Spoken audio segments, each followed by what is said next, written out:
जिंदगी में जब कभी तुम डिसीजन ना ले पाओ, तुम्हें समझ में ना आए कि क्या करना है। कई बार तुम बहुत कुछ करना चाहते हो लेकिन किसी को समझा नहीं पा रहे हो। तुम खुद समझ नहीं पा रहे हो कि मैं क्या कर रहा हूँ, क्या करना चाहिए था, कहाँ गलती हो रहा है, समझ में नहीं आ रहा है। उस वक्त दुनिया का कोई कंसल्टेंट तुम्हारी मदद नहीं कर पाएगा।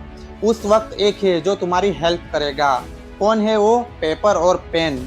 Writing gives you clarity. लिखने से हमेशा जिंदगी में क्लियर बहुत रहोगे। Whenever you don't know how to do this, तो लिखो कैसे होना चाहिए था, मैं क्या क्या किया, क्या गलती हुआ, मेरे हिसाब से 3 कौन से आइडिया है, क्या करना चाहिए, इसके कितने तरीके हो सकते हैं, सब लिखो। अपने आप दिमाग तुम्हें आइडिया देगा। Clarity comes from writing.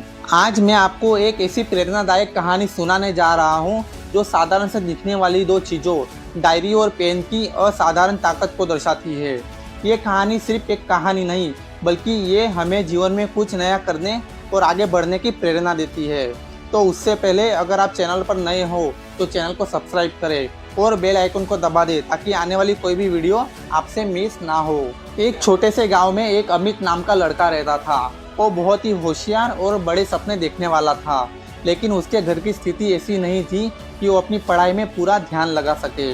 उसके पिता किसान थे और उसकी माँ घर का काम संभालती थी। अमित का सपना था कि वो बड़ा होकर लेखक बने और अपनी कहानियों से लोगों को प्रेरित करे।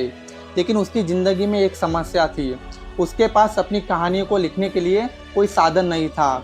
न तो उसके पास नई कॉपियाँ थी और ना ही कोई पेन।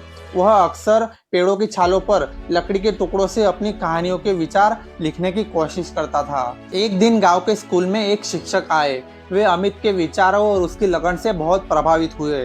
उन्होंने अमित से पूछा कि तुम्हें क्या चाहिए बेटा। अमित ने झिझकते हुए कहा कि सर, मुझे बस लिखने के लिए एक डायरी और एक पेन चाहिए। उस शिक्षक ने अमित को एक खूबसूरत डायरी और पेन का तोहफा दिया। अमित के लिए वो सिर्फ एक तोहफा नहीं, बल्कि एक ऐसा हथियार था जिससे वह अपने सपनों की लड़ाई को लड़ सकता था। अमित ने अपनी डायरी में हर दिन कुछ ना कुछ लिखना शुरू कर दिया। वह अपने सपनों, अपने विचारों और अपनी कहानियों को उस डायरी में संजोता गया। हर रात जब पूरा गांव सो जाता था, तब अमित अपनी डायरी और पेन को लेकर बैठ जाता और अपनी कल्पना की दुनिया में खो जाता। धीरे धीरे उसकी डायरी कहानियों से भरने लगी। उसने अपनी कहानियों को गांव के बच्चों को सुनाना शुरू किया। बच्चे उसकी कहानियों से बहुत प्रेरित होने लगे। गांव में भी लोग उसकी तारीफ करने लगे। अमित ने अपनी कहानियों को एक पत्रिका में भेजा। उसकी कहानियां इतनी प्रेरणादायक थी कि वह जल्दी मशहूर हो गया। उसकी पहली किताब छपी और वह एक सफल लेखक बन गया। लेकिन अमित कभी भी नहीं भूला कि उसकी सफलता की शुरुआत एक डायरी और पेन से हुई थी, जो कि उसे उसके शिक्षक ने दी थी।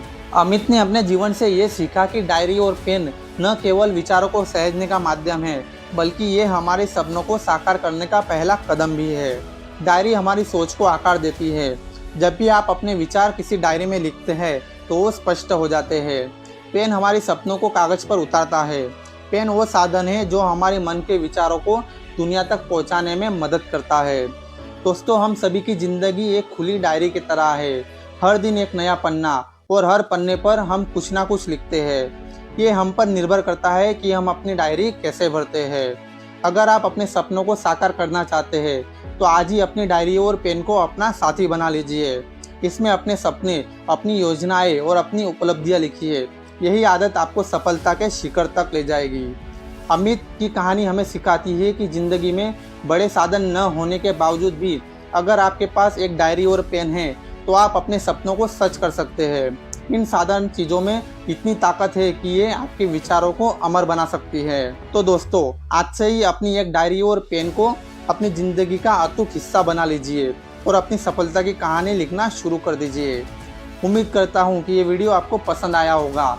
लाइक कर दे और ज़्यादा से ज़्यादा लोगों तक इसको शेयर करें। तो मिलते हैं अगले किसी और वीडियो में। तब तक अपने स्वास्थ्य का ध्यान रखिए। Thank you so much. जय हिंद।